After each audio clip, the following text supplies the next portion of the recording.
It was just past 6 in the morning in Austin, Texas. The sun hadn't yet cleared the rooftops, but the sky was already glowing with the kind of quiet promise that belongs to the first day of the rest of your life. Blake Montgomery stood barefoot in the center of his penthouse suite, staring out over the skyline he'd conquered. He had the tailored tux hanging near the full-length mirror. The shoes were polished. The vows had been written. And the bride? She was still asleep, just 2 floors below, in a separate suite, surrounded by her sisters and a half-dozen white roses, chilling in glass vases. Today, Blake Montgomery was getting married. To the outside world, it looked like the final chapter of a story everyone already knew. The charming oil and tech mogul, who built an empire before 40, was finally settling down with the woman who softened his edges. Camila Rios, a Harvard-educated attorney with a calm poise that made the cameras love her just as much as they loved him. They were Austin's crown jewel couple, the kind of romance glossy magazines and gossip blogs clung to. The invitations had been printed in gold foil. The menu was hand-selected from a Michelin chef. Even the violinist had been flown in from Vienna. Everything was perfect. At 6:45 a.m., Blake sent a text to Camilla that read, "I love you more than anything. Can't wait to see you walk toward me." He didn't know it yet, but that would be the last message he would ever send. By 7:20, there was blood on the floor of the dressing suite. 3 gunshots. 1 man. 3 women. And nothing about it made sense. Because this wasn't a crime of passion committed in the heat of the moment. It wasn't impulsive.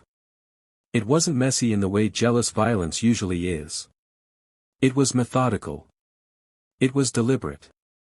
And according to investigators, it was planned, down to the minute.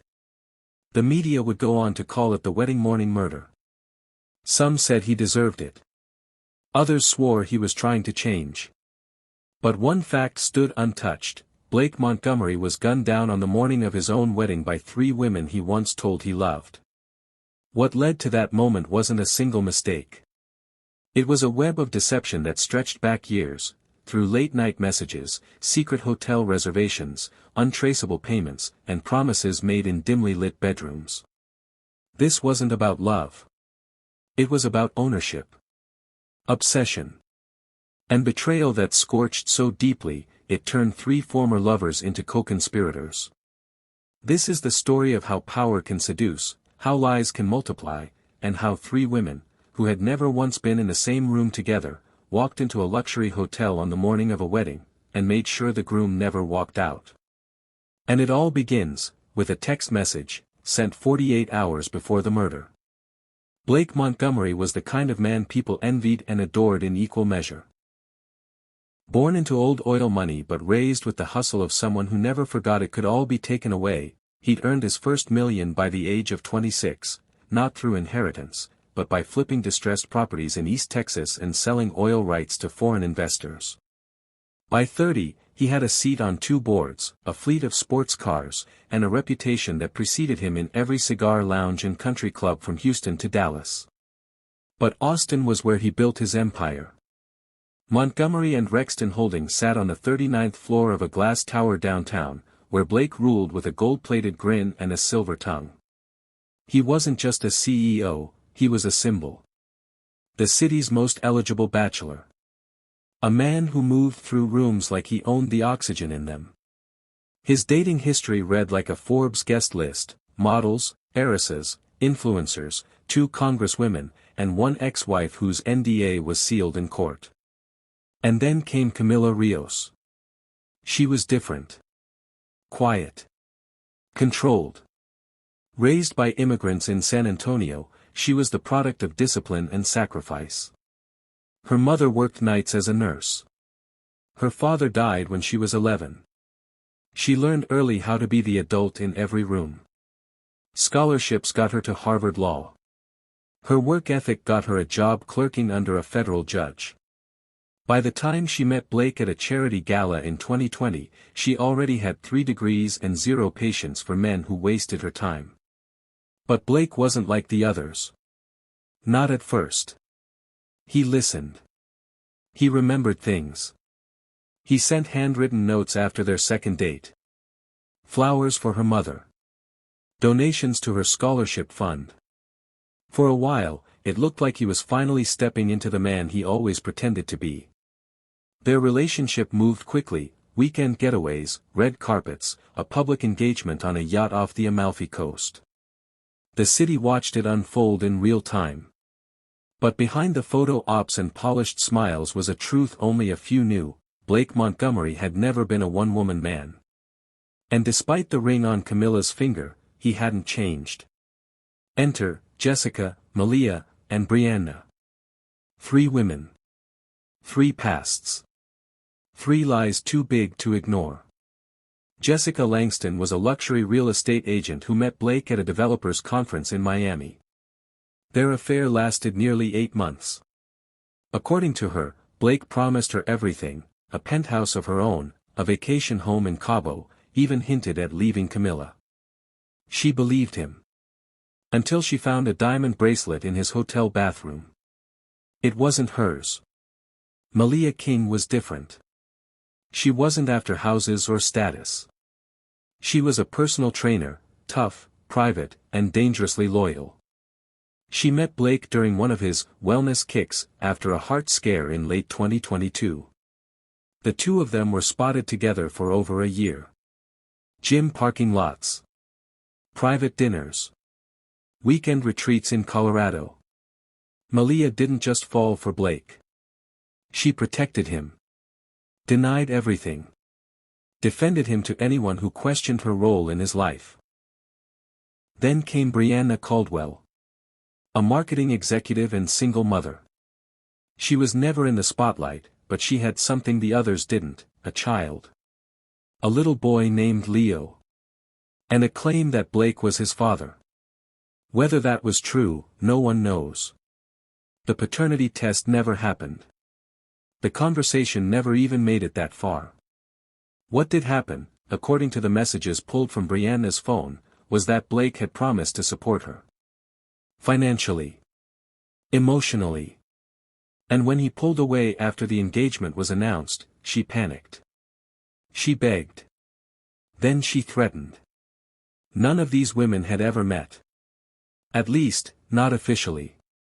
But something, or someone, connected them. And in the days leading up to the wedding, a series of encrypted messages appeared in their phones. Anonymous accounts. Coordinated drop points. A shared goal. Blake Montgomery had crossed each of them in a way they couldn't forgive. But what no one could have predicted, what still baffles investigators to this day, is how these 3 strangers, all living different lives, managed to find one another, and turn a betrayal into a blueprint. It started small. Jessica flew into Austin on Wednesday. Checked into a boutique hotel under a different name. She had no luggage.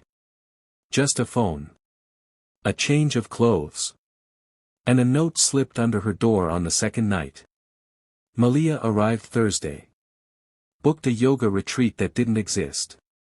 Her reservation vanished before the clerk could even confirm her ID. Brianna came last. Friday morning. She brought Leo with her and dropped him off with her sister in Round Rock, claiming she was attending a wedding. Technically, she wasn't lying.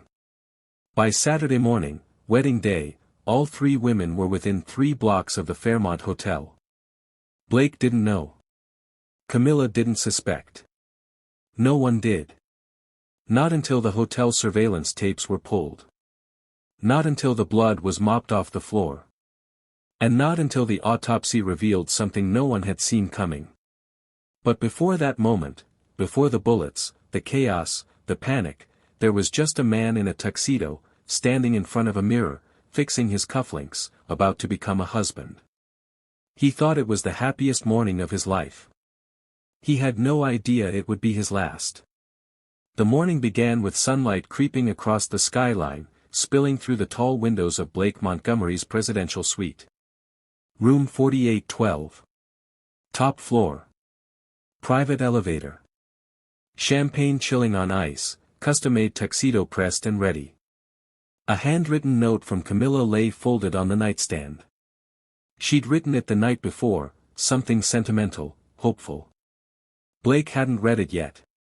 He was still groggy, nursing the remnants of the scotch he poured at 2:13 a.m., long after his groomsmen went to sleep. There was something off about him that morning. The staff would later describe it as a kind of nervous energy. He smiled too wide, paced too much. Kept checking his phone like he was expecting a message that never came. The wedding planner noticed it first, the way he'd pause mid-sentence and lose his train of thought, then snap back with a joke that didn't quite land. Outside the suite, the hotel lobby was buzzing. Photographers, florists, distant relatives, and a handful of socialites pretending to be important. Security was tighter than usual. Blake had insisted on private contractors, ex-military types in dark suits with Bluetooth earpieces. 4 of them were stationed across the venue. 2 in the lobby.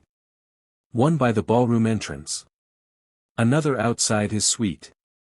They were told to watch for paparazzi, unwanted guests, or potential stalkers. No one told them to look for the women. Jessica Langston checked into the hotel that morning under the name Alyssa Carr, room 1703. She didn't come through the front entrance. She took a back stairwell, accessed by a service door left unlocked for deliveries. She wore a beige trench coat. Sunglasses. No makeup. No jewelry. Her only bag was a leather satchel containing a burner phone, a pair of gloves, and a compact 9mm pistol. The serial number had been filed down. At 9:41 a.m., she received a single text. He's alone. Now. Malia King entered 5 minutes later through the west entrance disguised as a massage therapist. She wore black scrubs, hair pulled back, clipboard in hand. The name tag read, Elena. No one stopped her. She took the service elevator to the 42nd floor. There were no cameras inside that shaft. No audio. Just a 3-minute gap between floors, and when the doors opened, Malia was already pulling on latex gloves. Brianna Caldwell arrived the earliest. She had come in the night before but kept her distance, sleeping in her car in a covered garage nearby. At 8 a.m., she parked across the street from the hotel and sat there for over an hour, watching. Her phone buzzed once, then twice. Each message simple, direct. Red dress. Be ready. West stairwell. 10:03. She stepped out of the car in a floor-length crimson gown. No one looked twice. Weddings attracted overdressed strangers. That was the point. She slipped into the building and disappeared into the stairwell. Meanwhile, upstairs, Blake was standing in front of a mirror. Adjusting his bow tie. His best man had gone downstairs to check on the rings. The suite was empty. Quiet. The music in the hallway had stopped. Then, a knock. He turned. Walked to the door. Peered through the peephole. No one. Another knock. This one softer. Closer. Blake opened the door. Nothing. Just silence. And then, from inside the room, the soft creak of the bathroom door. He spun around. His heart stuttered. The suite should have been empty. He reached for his phone. It was gone. Jessica stepped out first. Calm. Hair pulled back. Gun lowered. No emotion in her face. Just resolve. The kind that comes after too many nights rehearsing a moment that should never happen. Then came Malia. Behind her. Silent. Focused. She didn't speak. Didn't blink. Blake backed away, stammering, raising his hands. Wait, hold on, you don't understand. But they did. Every lie. Every broken promise. Every name he'd forgotten or text he thought he'd deleted. They understood exactly what kind of man he was. They knew his patterns, his passwords, his hiding spots. They'd mapped him out like a chessboard, every move premeditated, every escape route blocked. He lunged toward the dresser, maybe for a weapon, maybe for his phone, too slow. A single shot fired. Glass shattered behind him. A scream from somewhere down the hall. Then, silence. Jessica lowered the gun. Her hands shaking now. Malia moved to the window. Looked down. 39 stories above the ground. Sirens in the distance. And then, a voice, trembling, sharp, near hysteria, Camilla. She had just stepped off the elevator. White gown. Veil lifted. Phone in hand. She didn't even have time to scream before Malia met her in the hallway and wrapped her arms around her, whispering something no one could hear. Hotel security rushed the floor. By the time Austin PD arrived, the women were seated on the floor in the hallway, weapons surrendered, eyes blank. They didn't resist. Didn't speak. Just waited. At 10:28 a.m., Blake Montgomery was pronounced dead at the scene. Single gunshot wound to the chest. Entry clean. Exit messy. No signs of a struggle. No defensive wounds. It was clean. Surgical. And the motive? That would take months to piece together. But in that first hour, before the headlines, before the lawyers, before the public unraveling of Austin's golden boy, there was only one truth that echoed through the corridors of that hotel. 3 women. 1 man. And a promise that this time, they would be heard. The night before the wedding, the city of Austin had begun its usual Friday descent into chaos, music pulsing from rooftop bars, couples laughing over overpriced cocktails, valets sprinting between Bentleys and Teslas. But inside the grand walls of the Silversmith Hotel, there was a curated calm, an elegance designed to shield the wealthy from the clamor outside. Everything about that evening had been arranged with the precision of a royal event. Security was doubled, the guest list scrubbed and vetted. The rehearsal dinner was held in the Chandelier Ballroom, closed to the public, patrolled by private guards, and catered by a chef flown in from Napa. At 7:06 p.m., Blake raised his glass for the first toast. He stood at the head of a long table, surrounded by family, old college friends, and Camilla's extended relatives. He looked every bit the polished CEO, navy blue suit, cufflinks glinting in the candlelight, voice steady, rehearsed. To forever, he said, eyes on Camilla. To love that lasts. There were cheers. Glasses clinked. Laughter spilled through the room like warm wine. But behind the camera flashes and polite conversation, there was a current of something unspoken. A restlessness in Blake's movements. A flicker in Camilla's expression each time he touched her hand or leaned in close. People noticed. They just didn't say anything. Not yet. Blake's mother excused herself early. She had seen something in her son's eyes that unsettled her. His younger brother, Tanner, kept glancing at his phone, tapping out nervous messages that no one ever answered. And Camilla's maid of honor, Rachel, whispered later that the bride had been unusually quiet all night. Smiling when she was expected to, laughing when prompted, but vacant in between. After dinner, the party shifted to the rooftop. A private cocktail hour under string lights, the skyline glowing in the background. Camilla stayed close to her bridesmaids. Blake slipped away more than once. First to take a call.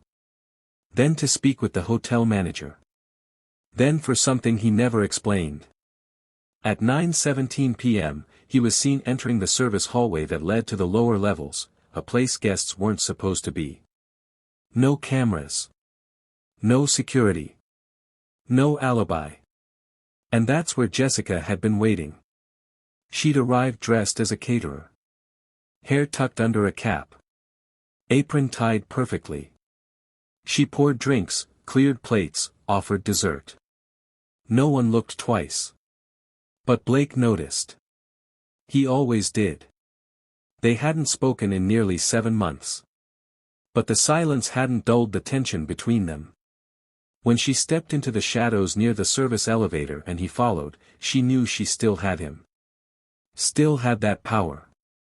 They argued. The whispers were sharp, urgent. Witnesses on the fifth floor later described hearing a man's voice raise, then drop suddenly, followed by a door slamming. What they didn't know, what no one outside that hallway could have guessed, was that Jessica wasn't alone. Malia was there too. She never revealed how she got in. But she was there. Leaning against the wall, arms folded, eyes locked on Blake as he turned and realized, for the first time, that this wasn't going to go away. That secrets like his always come due. "You're making a mistake," he told them. Jessica didn't answer. Malia just stared. He tried to walk past. Jessica blocked the exit. Malia stepped closer. Then, silence. He left through the back hallway, shoulders tight, jaw clenched. At 10:03 p.m., he returned to the suite. Locked the door. Shut off the lights. Sat down and poured himself a drink. The scotch burned more than usual. He stared at the folded letter Camilla had left for him on the nightstand. Still unopened.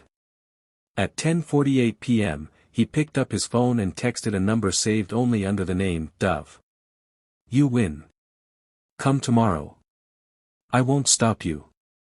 No one knows for sure who that text was meant for. But the burner phone it reached pinged from a hotel room just 17 floors below. Jessica read it. Paused. Then dialed a number from memory. Brianna answered on the first ring. "He's ready." No hello. No greeting. Just confirmation. She hung up without replying. Outside, the night air was thick with humidity. A storm was forming somewhere in the distance, thunder rolling quietly against the hills. Guests began returning to their rooms.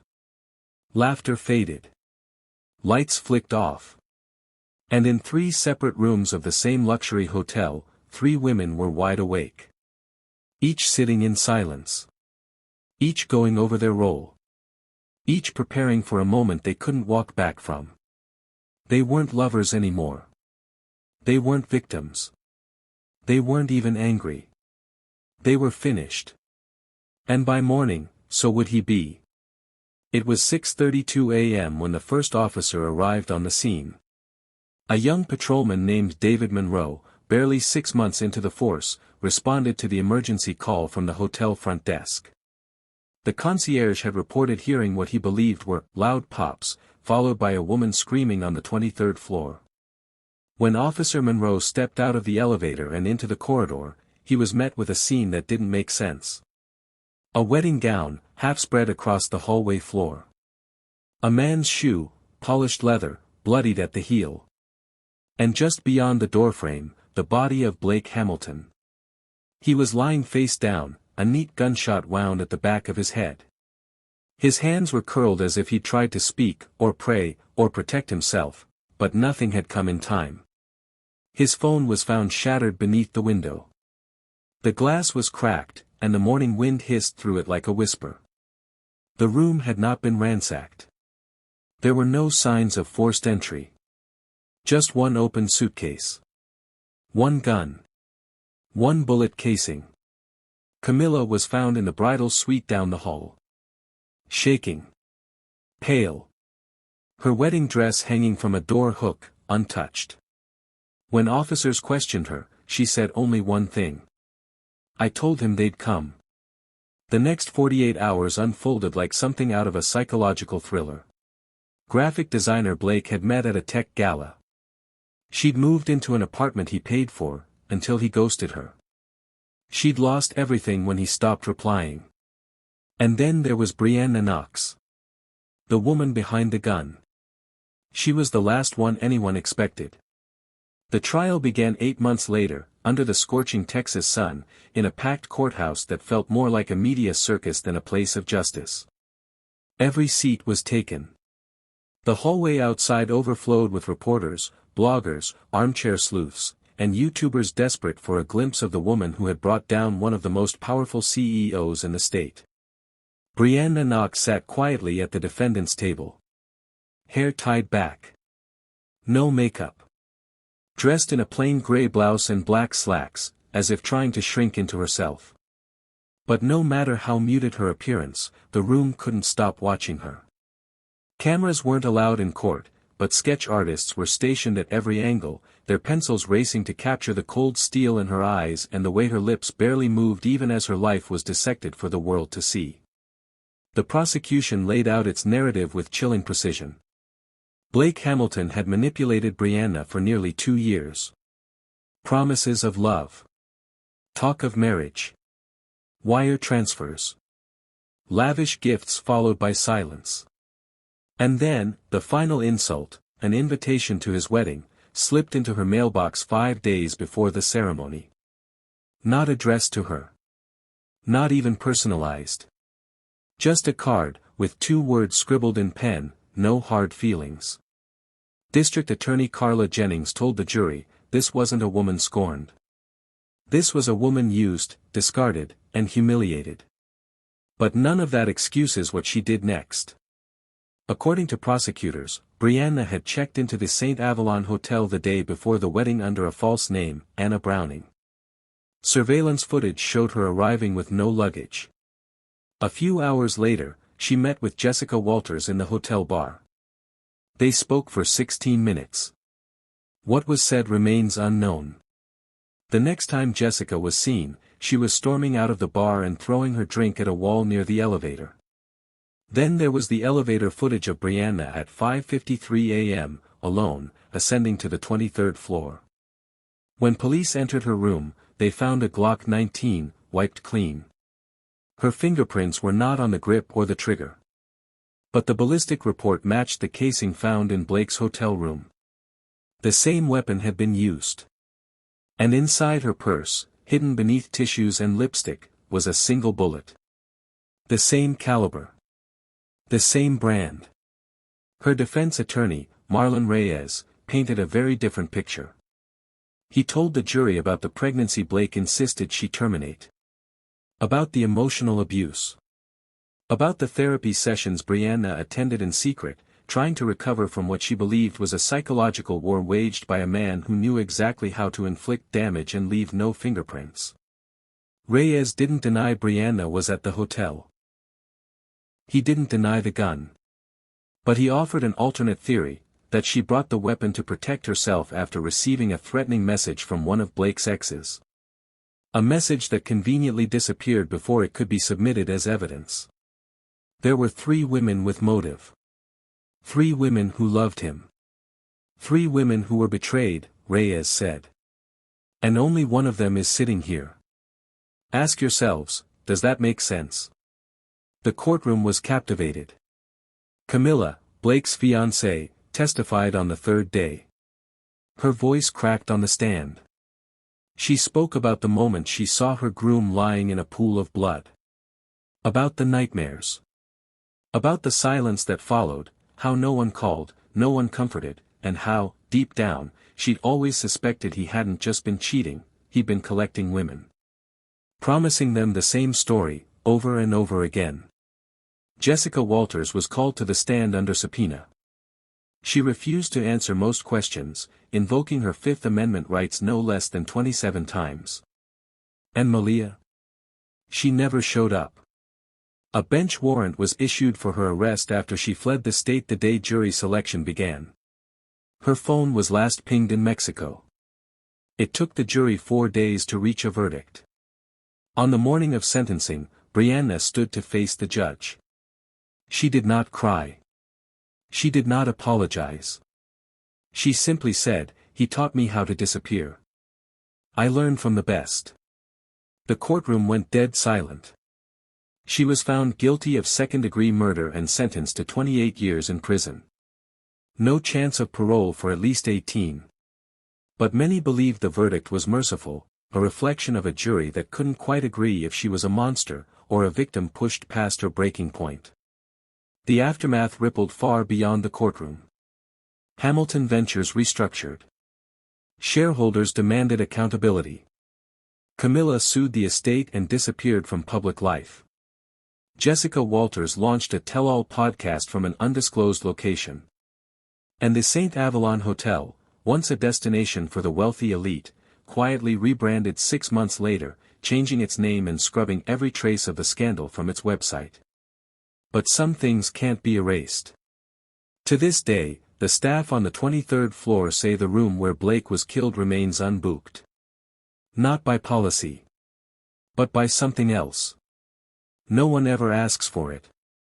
And no one ever stays there.